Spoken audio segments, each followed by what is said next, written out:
Okay, thanks a lot, Santosh. Thanks all the organizers for having me here.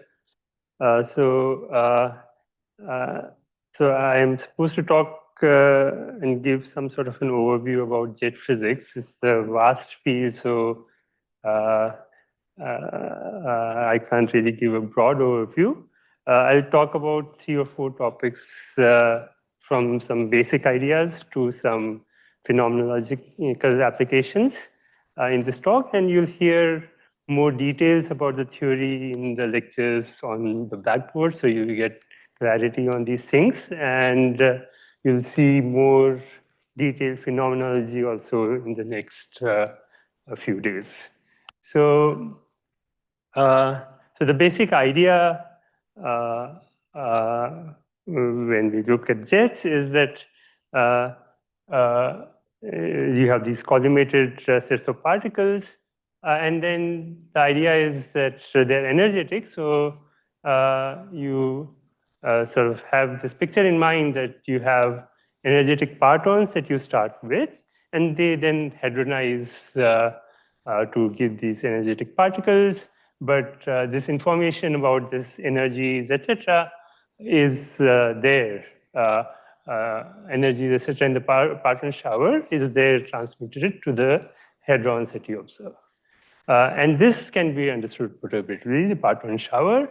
The main idea is that you get these collimated jets because you have some initial parton and it splits, and you might remember from QED itself that you preferentially emit photons at small angles and at small energies.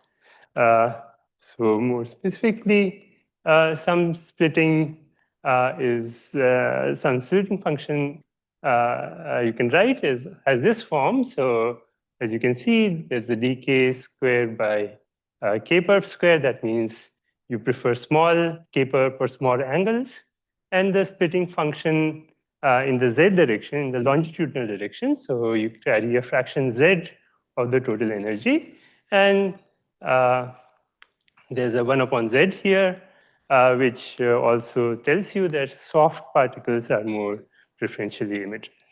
So there's one nice picture to keep in mind when you think about these phenomena. If you look at this splitting in this log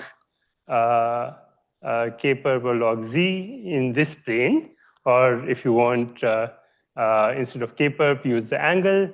So in log angle, log z, this is called the Lund plane.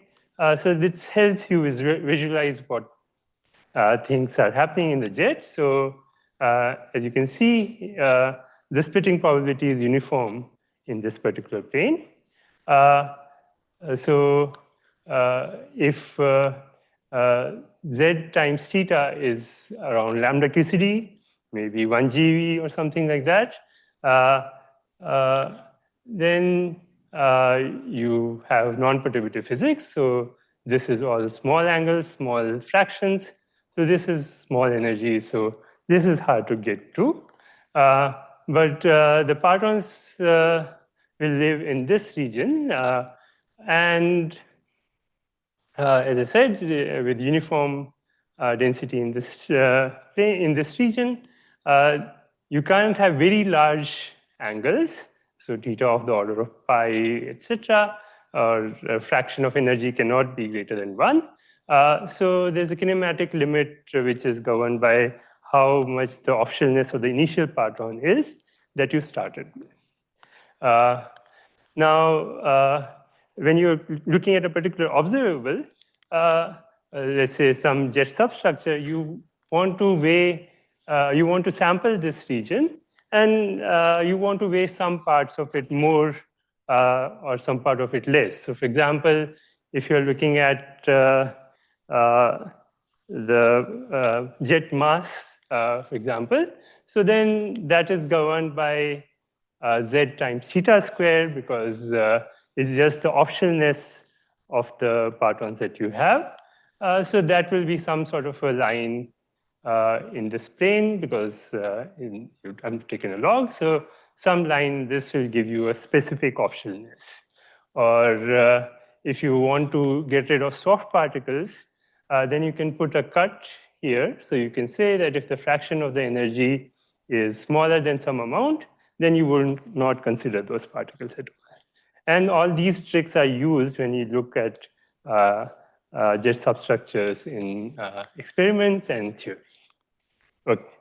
So, so one idea that turns out to be important when you look at these showers is this idea of the formation time.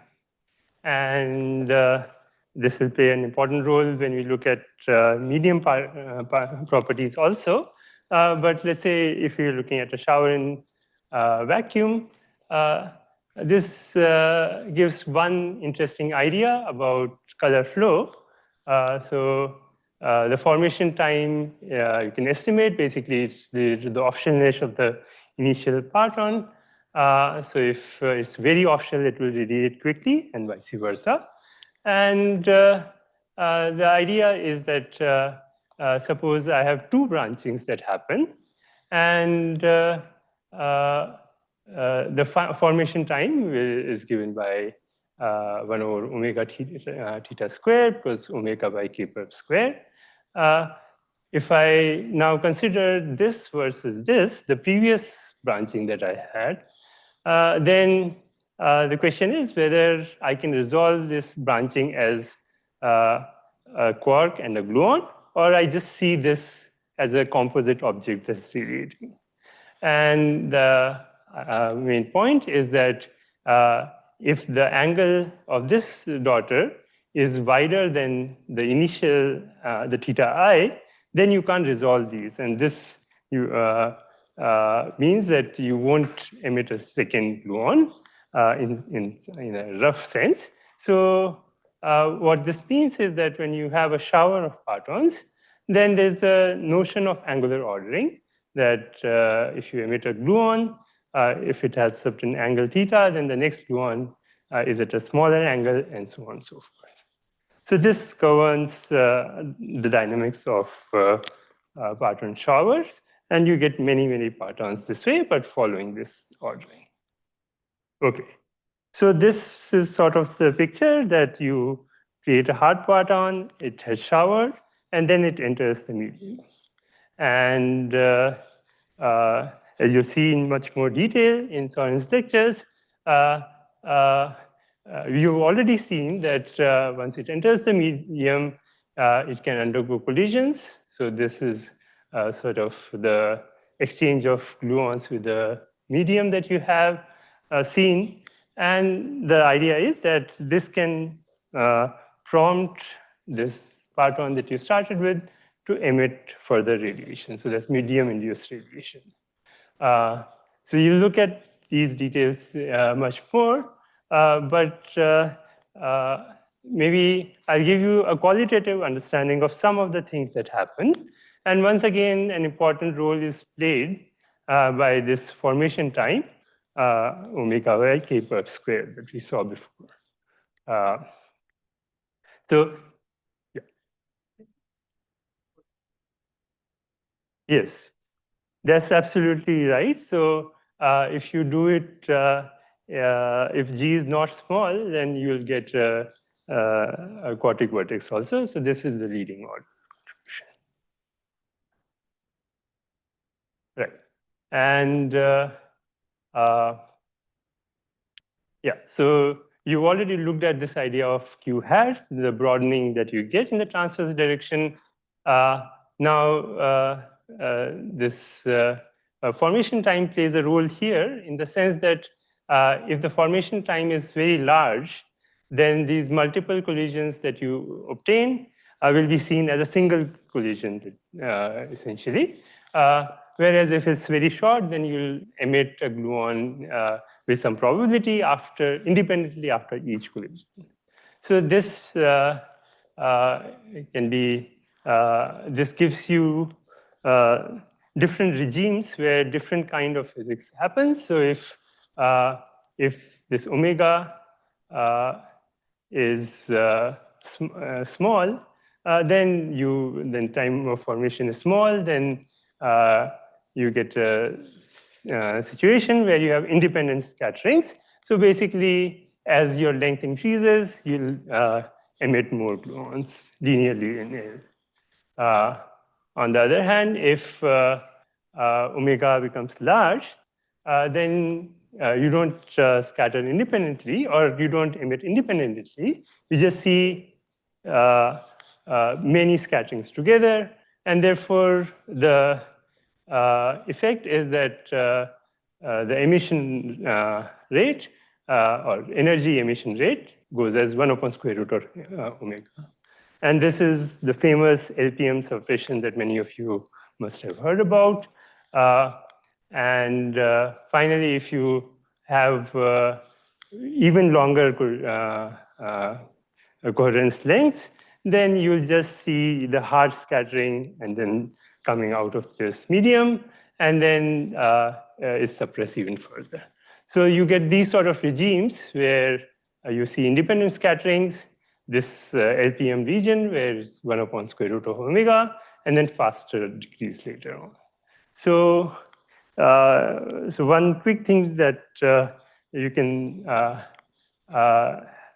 get out of this is that Q hat L square is this boundary that you get, which tells you where you get this LPM regime. And if you're dominated by this coherent scattering, then you can see that this area basically will go as L square. And this gives the rise to this famous idea that in QCD instead of QED, the energy loss goes as L square rather than just L. Okay. So this is kind of a nice intuitive notion that comes out of this idea of coherent scattering. If you look at the, yeah.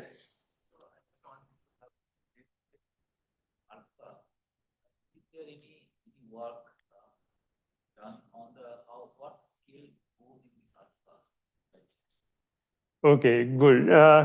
Okay, notionally, I would say that it will be related to the optionalness of the parton that's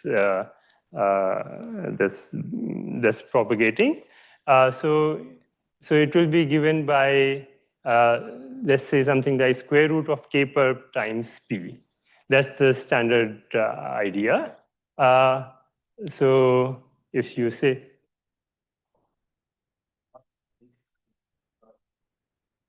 scale setting procedure like there are methods to actually set the scale of this alpha. So is that done in this context? Okay, yeah. So I would say that to get a formal notion of scale setting in this system, you would need to do an NLO calculation, because that's how it would come. You'll have a log, and then you'll set it so that the log has an argument close to 1. But I don't know if Blazo might know, but I don't think an NLO calculation has been done to get an estimate of this scale.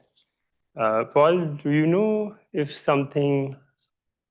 It's okay. Yeah. Well, the question was, do you have some notion as to what scale should go in this alpha S? And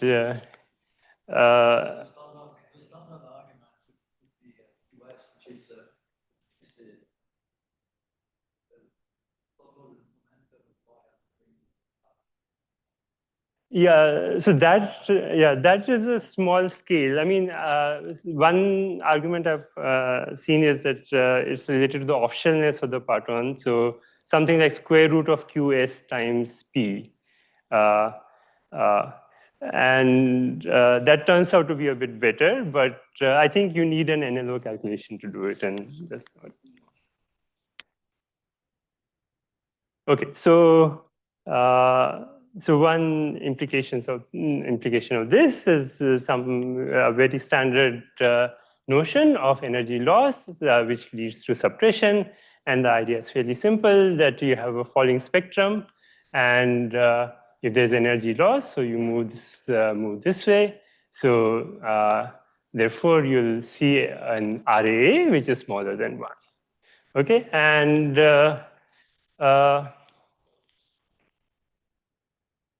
this actually is borne out.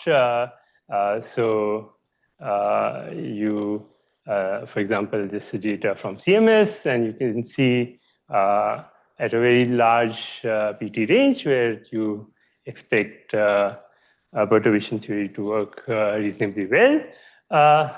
You see that RA is smaller than 1, and this sort of a picture works. This is for a single energetic particle. Okay, so you'll see there are maybe it's too a bit small, but there are multiple models that get this suppression correct. And the question is, can you look at more observables which can try to distinguish between these? And this is where this notion about looking at substructure of jets comes into play. Okay, so with this, I'll talk a little bit about jet substructure, and in particular, I'll talk about angularities and how they are affected in the QGP. Okay, so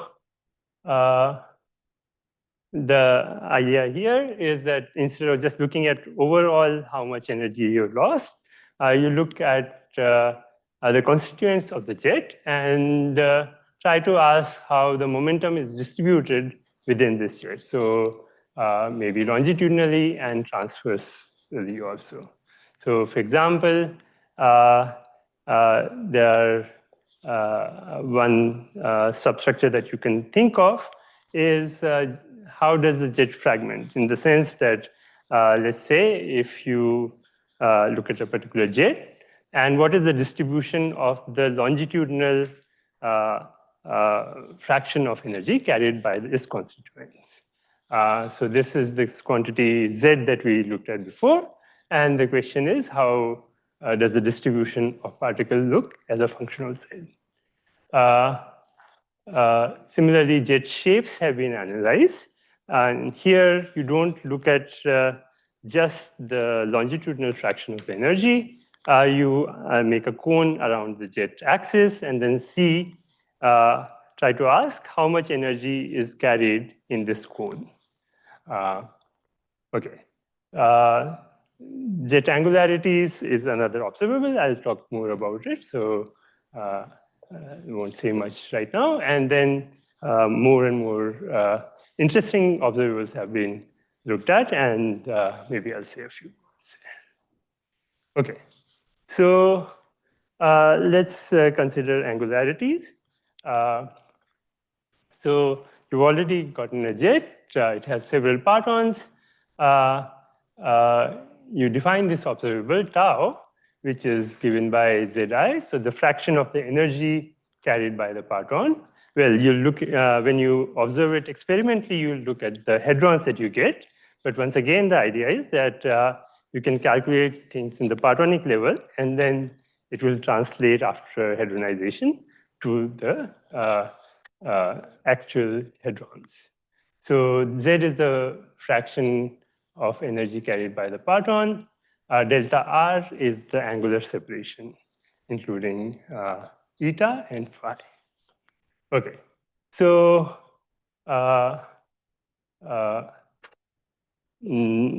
so there are various powers of A that have been considered, and the idea is by looking at various powers of this angle, you can try to weigh this Lund plane that I showed in a different manner. So you have this log theta, log Z axis.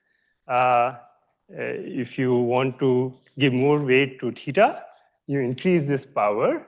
So you'll, for example, consider wider thetas. If you want narrower jets, then you reduce this power. So that gives you some sort of a handle of the distribution of partons in this zone. Okay. So let's get some more intuition as to how this observable looks like. So for example, for a equals to 0, this is here theta is weighted by a factor 2. So the idea is that you have a jet which is kind of narrow, and particles are narrowly placed in a particular small angle. And therefore, as we saw, dominant contribution comes from partons that are collinear with the jet. Okay, so this Soren has already introduced. So in terms of light cone coordinates, my momenta are 1 is, okay, sorry. Yeah. This n is a typo. So you have collinear particles which go in 0, 1 perpendicular direction, and yeah. Yeah, okay. So you're not precisely in the z direction. There are some components which are a bit off in the perpendicular and the p minus direction. So you can, if you remember, p minus was the small component, small angles. So that goes as lambda square, where lambda is some quantity which is smaller than 1. And then perpendicular component is order lambda. Okay. Now, the interesting thing is that this observable is such that it's not just collinear particles that contribute. The soft particles, which have scaling lambda square, lambda square, lambda square, also contribute. So P minus is small, but you can't set it to 0 here. You have to keep it in your problem. So both contributions will add up to give you this observable. Okay. So both soft and collinear singularities play a role. And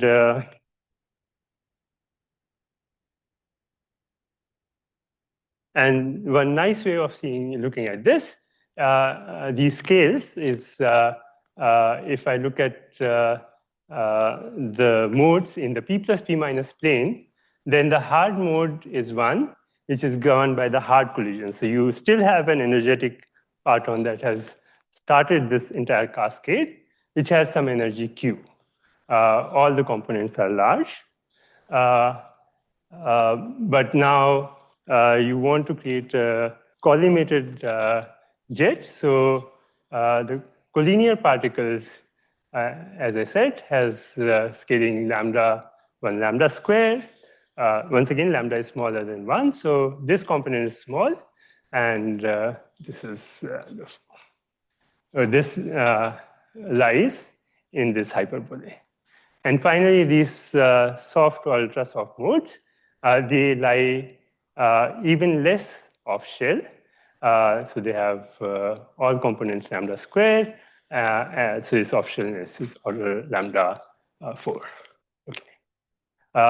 Now, the fact that there is a separation between these scales helps you out, because you must have learned in your quantum field theories that if you have widely separated scales, then you can use the ideas of effective field theories to simplify the problem. That is, you can integrate out modes from a hard scale to collinear, the collinear scale, and then also integrate out modes from collinear to soft scale, and therefore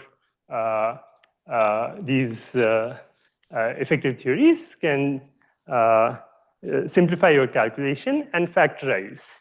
So that is, physics at the hard scale is factorized into one component.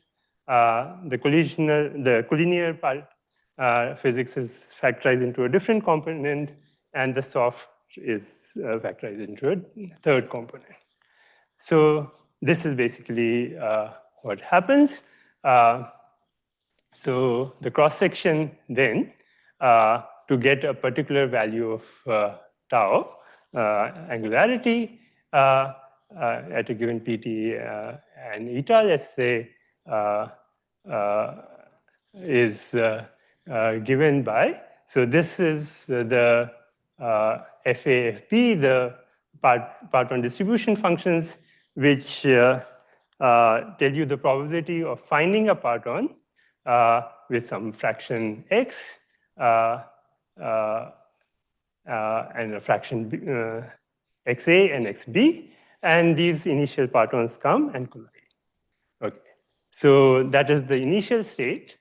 Then there's this hard collision that happens, so that gives you a very highly energetic particle with large PT.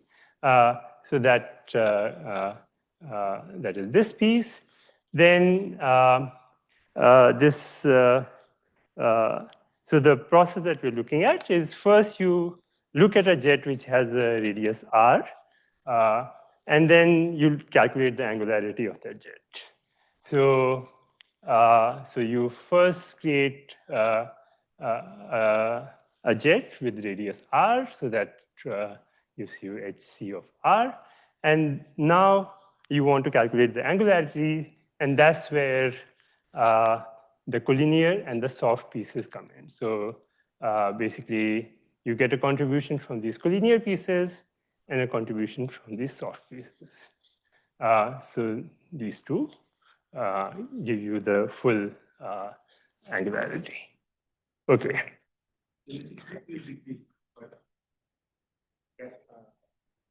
HCI. Okay.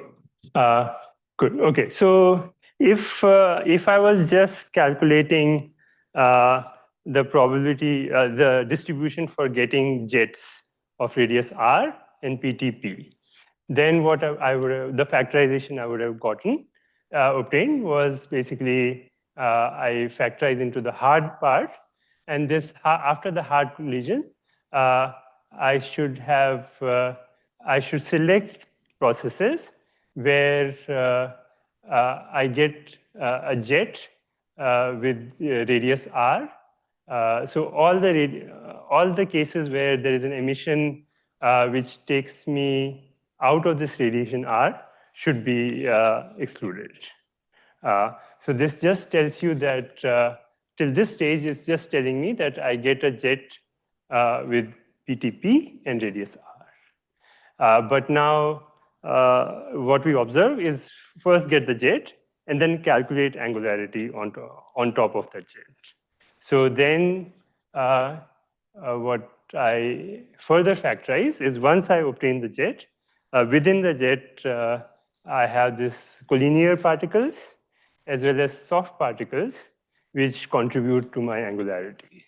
And both of them contribute, but since they are at different scales, those factorize also.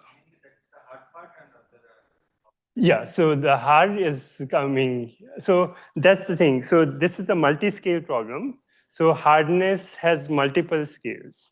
So this is the hardest of hard scales, which is PT. Then there is a jet scale, which is PT times R, which is smaller than PT because your radius is 0.4. So then you get to the jet. And then the angularity is even smaller than the jet. So within a jet, you are looking at a smaller region. And therefore, you even factorize from that. So that's okay. So so now, so there is, let's see. Yeah, okay. So, so there is a well-defined technique which tells you how to compute these soft and collinear functions, the S and J that I wrote, and that's called CET. And the main ideas there are that you have a Lagrangian for the collinear pieces. This form looks very weird for now, but now if you just think back on Soren's lecture, this is kind of very similar to what you saw before, right? So you had a del plus. So there are some notational differences because and I think he used one by square root of 2. There's no square root of 2 here, but basically, essentially, this is d plus. And then there is a perpendicular, d perpendicular square by 2 times the energy. So this is the form that you've seen. And when you have collinear particles, this is the sort of Lagrangian that you obtain. Now, on the other hand, the soft Lagrangian is just like the QCD Lagrangian, but with only soft modes. And the key point is that while there is an interaction between the collinear and the soft modes, this n dot d has that, but you can define it away by making a gauge transformation, and that gives you separately a Lagrangian for soft modes and separately a Lagrangian for the collinear mode. Okay, so that's kind of the basic picture. I mean, maybe if you're interested, I can talk later on about the details how this works, but this sort of is the main idea. Okay. N bar is 1, 0, 0, 0, and 0, 1, 0.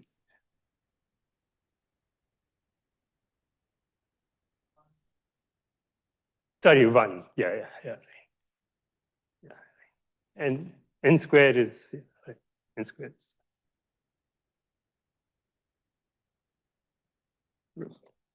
Okay, so then this is within the theory you can write the collinear and the soft functions for angularity, and the main idea is that these two add to give you the total value of angularity.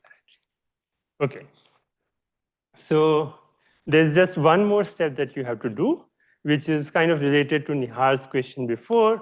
So you have this. You have to take care of the shower instead of just looking at a single parton. And the way this is done here is that you, at the high scale, you have just a single particle, and at a lower scale, you have this shower. So you just have to run from a higher scale to a lower scale, and that takes care of this, creating the shower. Okay. So let's see how it works. So for PP, that is Alice data, and so for 3 different powers of this theta, theta to the power of 2 minus a, there is some observed data from Alice, and it basically describes the data there. Okay. So now PP is not the difficult problem. The difficult problem is what happens in heavy ion collisions. So that's the thing that we want to go to. Okay. So actually, the main idea is quite simple. So at a lower scale, when you have lost most of your virtuality, you have additional contribution that are given by these medium-induced radiation. So once again, you have to ensure that the total tau is what you obtain, but these extra radiations will contribute to your collinear piece, which gives you this angularity. Okay, so this is the idea of medium-induced splitting. Once again, the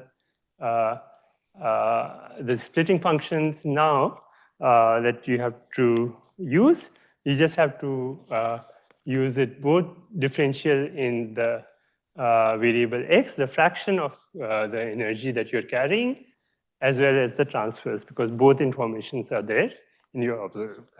So at small, so this is some typical form, which that you get for small x. there are pieces that you'll already recognize.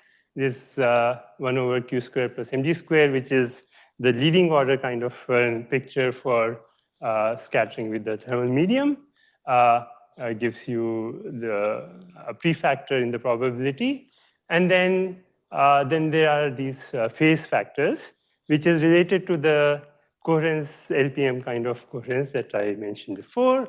So, for example, you can see that if I have this notion of q square by omega, so if my formation, and delta z is the sort of the length of the medium. So if I have a situation where q square by E is equals to delta L, then this 1 minus 1 gives you 0. So then I have a suppression. But otherwise, I get a contribution from the medium. This is in the small x limit. For the general expression is a bit messy, but the same ideas work. Okay, so I have this extra contribution that from the medium, and then I can use the sort of machinery to run it at to the higher scale to get the shower, and then calculate tau, and this is the sort of result that you get. Okay, so this is the distribution. So this is the tau.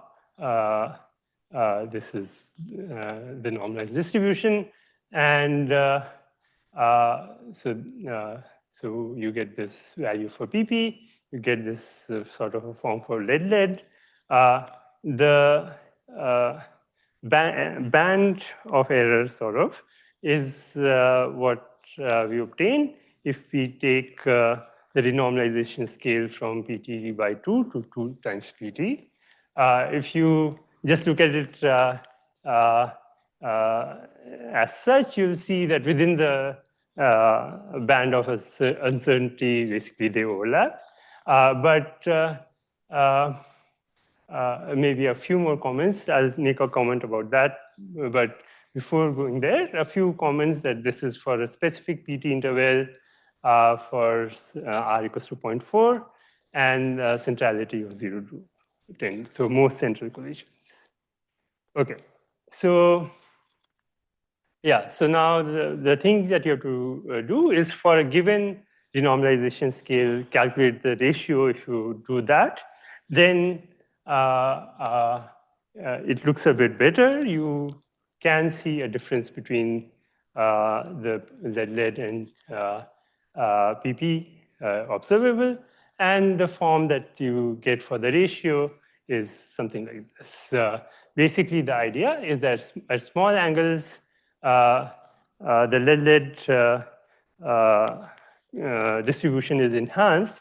You get radiation throughout, more radiation due to medium-induced Bremsstrahlung, but you get slightly more at small angles, and therefore that's essentially the physics of this enhancement.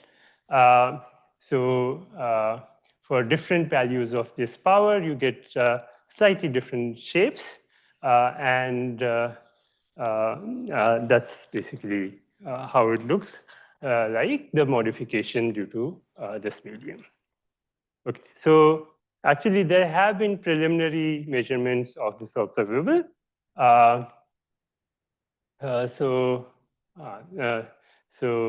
In Alice,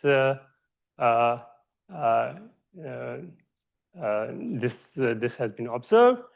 So the shape, of course, works out, is what you expect. At small, so this is the ratio lead to PP. At small angles, you see an enhancement in tau, and at large angles, there's a reduction.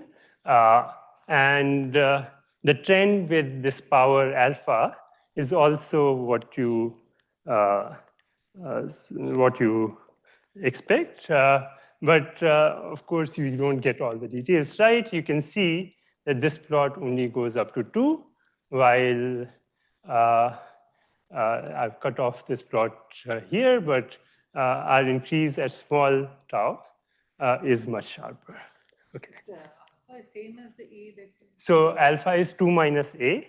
So basically, as this is going to in higher powers, and similarly, this is also going to higher powers this way.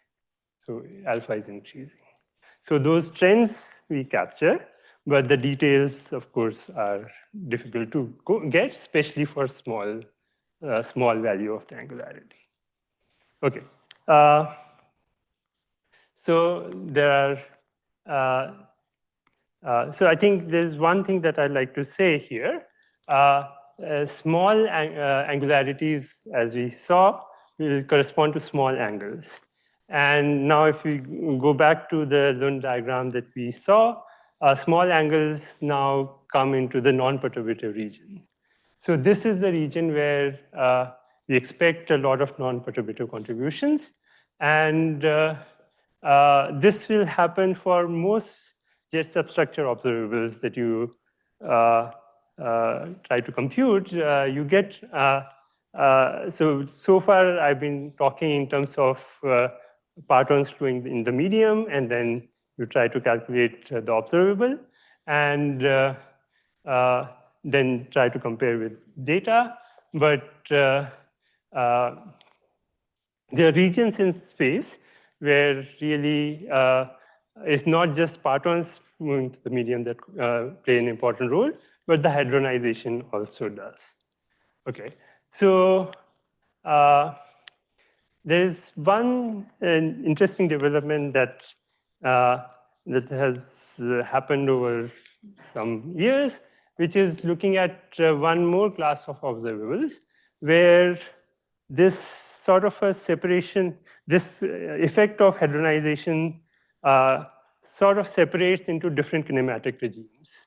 And maybe I'll say a few words about that before stopping. So these are energy-energy correlators. So this is, these have been talked about for a long time, actually. In fact, this is data from LEP. These correlators, once again, is a substructure observable, depends on both the energy of the particles, EI, EJ, and the angle. So maybe I'll explain it a little bit slowly. So the correlator is defined as, so you have a parton I going in a particular direction, you have a particle J going in a different direction, and the angle between them is theta. Angle between them is some Ni dot Nj. And basically, you select partons which have an angle theta between them. So just see whenever angle, two particles have an angle theta, you just put them in this correlation function theta. This is nice. In fact, you can think of this as basically how is energy flowing at an angle theta? What is the correlation between energy at different angles? Okay. So now, so typically n is taken to be 1, so let me do that. Now let's get back to this branching picture that we had. We saw that I had this double divergence that dz by z, d theta by theta. I multiplied by a factor z, so that 1 upon z goes away. So I still have this singularity d theta by theta, logarithmic. And in fact, for E plus E minus, you see this sort of a behavior. So as a function of cos, instead of theta, they use cos theta. So at small angle, you see the enhancement. This is E plus E minus, very clean. So not only do you see an enhancement at theta tends to 0, but you get an enhancement at theta tends to pi also. So this is the kind of shape that you obtain. Okay, we'll work in a more messy environment. We won't have full back-to-back jets. We just have reconstructed jets in your PP or let collisions. So we'll just focus on, let's say, one side of this. So if we zoom into this, region, and for this one is actually, because it's E plus E minus, this is a full environment, right? So this is the jet and another jet. So basically what has happened here is that there's a collinear enhancement in this direction, and then a collinear in the opposite direction also, and very few particles in between.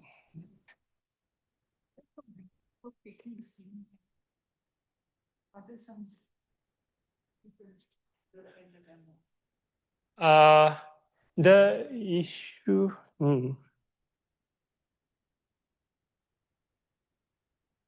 So you want it to be symmetric under exchanges, but you could always say that I would do E1 to the power of alpha, E2 to the power of beta, plus E1 to the power of beta, E1 to the power of alpha.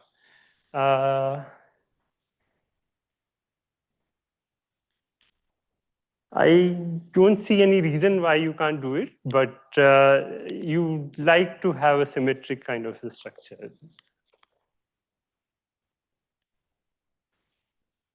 Right. So once again, instead of looking at the full 2 pi angle, just focus on one side where you have a single jet.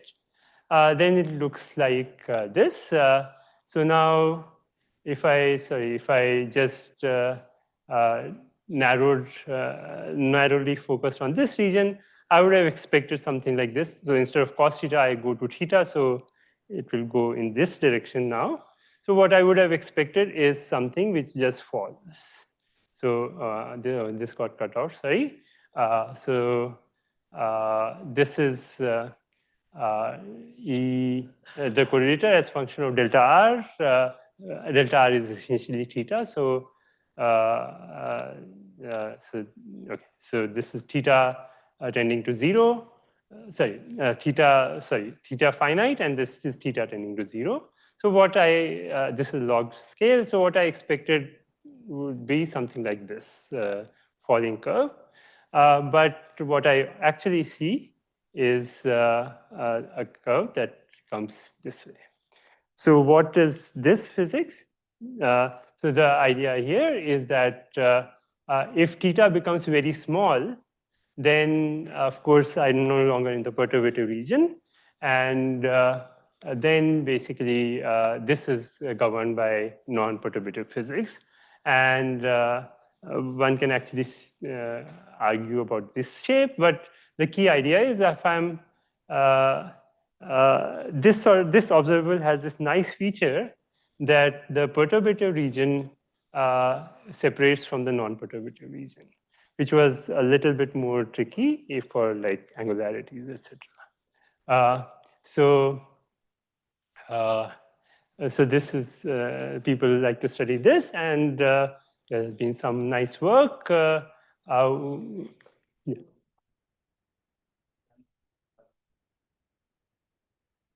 Not considering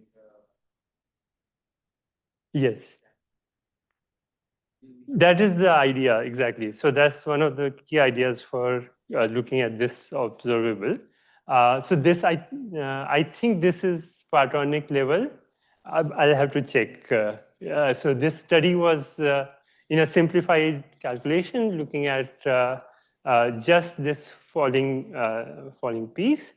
And basically, this is the PP. And now different models of this medium-induced Bremsstrahlung give you slightly different features, forms of modifications in the QGP. So the idea is maybe you can use this to distinguish between various models. And in fact, the nice thing is this has been observed. And I think there'll be theory progress to see whether you can actually look at, compare this to models and see whether you can constrain these. So just briefly, so this is proton-proton, and this is lead-lead, and the shapes you see, so this is only in the perturbative part. non-perturbative is cut out. So this non-perturbative just cut out mentally for now. And now in the perturbative part, you see the same kind of a behavior and enhancement. But now you can look at different models and see what works for this.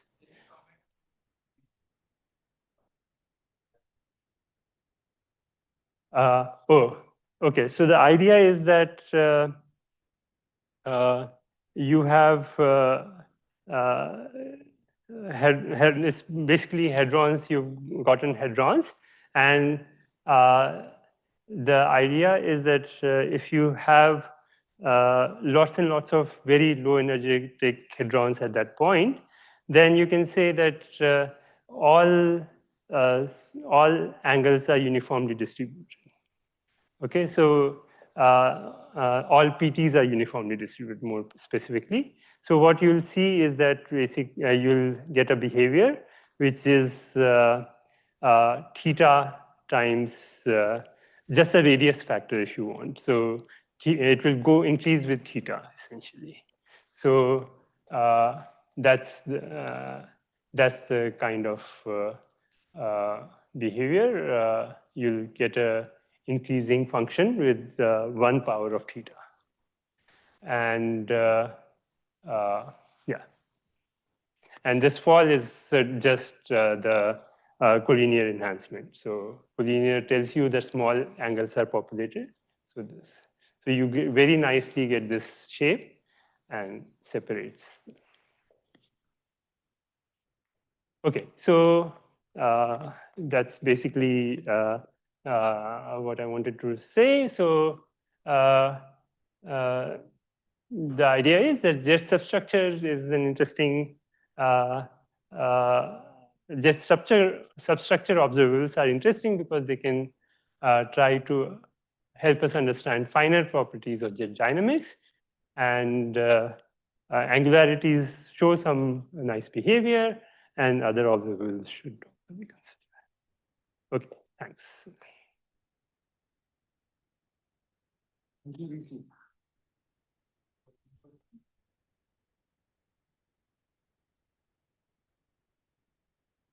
So I went over time. Sorry, I didn't hear.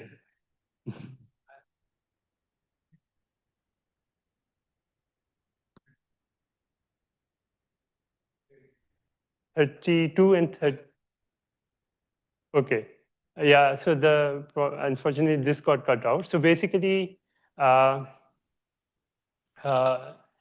this is PP. Okay. So in PP, if I just zoom into this region, so maybe just stepping back. So if I did not have non-perturbative processes, then I would expect as a function of log of 1 upon theta, that is basically theta that is decreasing towards 0 here, some shape like this.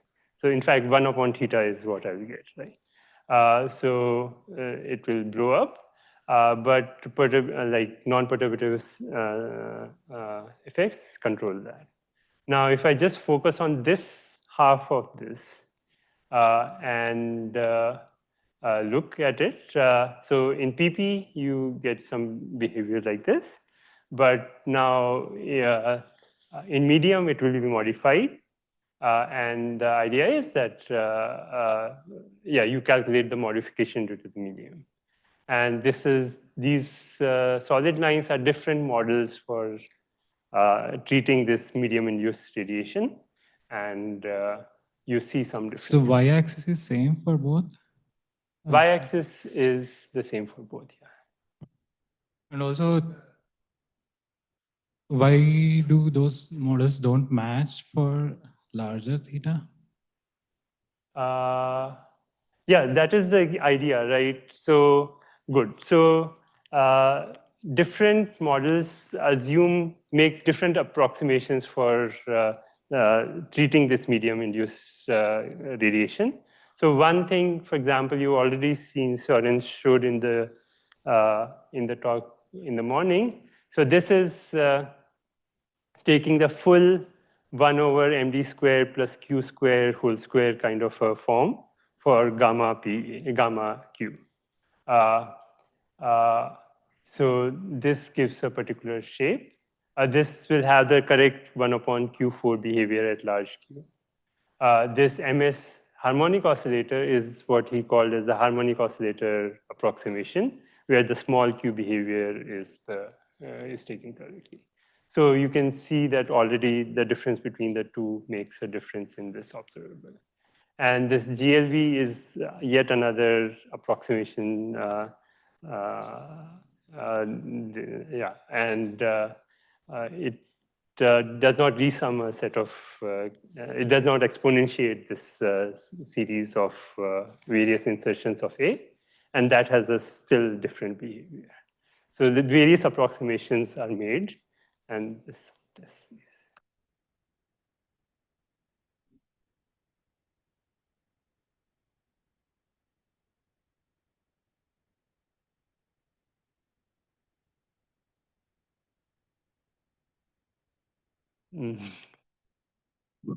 Yeah. There we go. Okay. So I have two questions actually. So, I mean, the first one that sort of struck me is so, I mean, basically, so basically you argue that the theta depends just comes from the, I mean, essentially just comes from the splitting function, right? Yeah.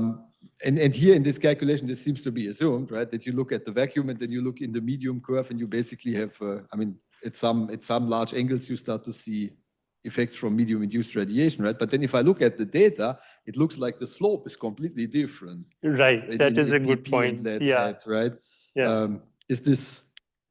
Yeah, so is this something that the non-perturbative effect is just taking over very, very quickly. I mean, there's no region where you follow it and then curve down. That's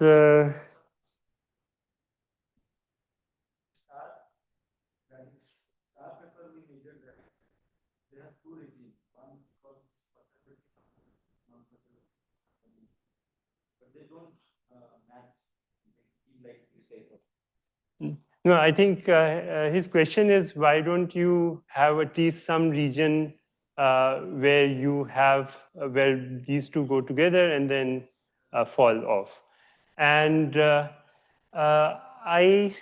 there's one question. So in this study, I don't think they included hadronization at all. And now if you include hadronization, whether this will start dropping down immediately or later is not known from here. So one will have to see how that will come. Right? If you start dropping immediately, then it will resemble more the picture on the next page. Okay. But I mean, I don't know. I still find it puzzling, right? Because there was always, I mean, my impression was always that, I mean, the jets that we see in heavy ions more or less look like PP jets with some energy loss and some modifications that you actually have to hunt for if you want to see them, right? I mean, this looks completely different, right? But even in the soft region, that's not what I would say, right? So this is really small angle, right? So PT times delta R here. Yeah. So you had one more question, right? Yeah. I mean, so the other question was actually more concerning this angularity calculation. I mean, in principle, you could also worry about sort of the color exchange with the medium, right? Destroying coherence of your vacuum shower, right? So destroying angular ordering patterns and so forth, right? Is there, I mean, within the framework that you're calculating, can you include this or? Okay, so I will say there is one aspect of the shower which is included, which is, so you have a splitting and since you run it up to a larger scale, you have this shower built in. Now the question is,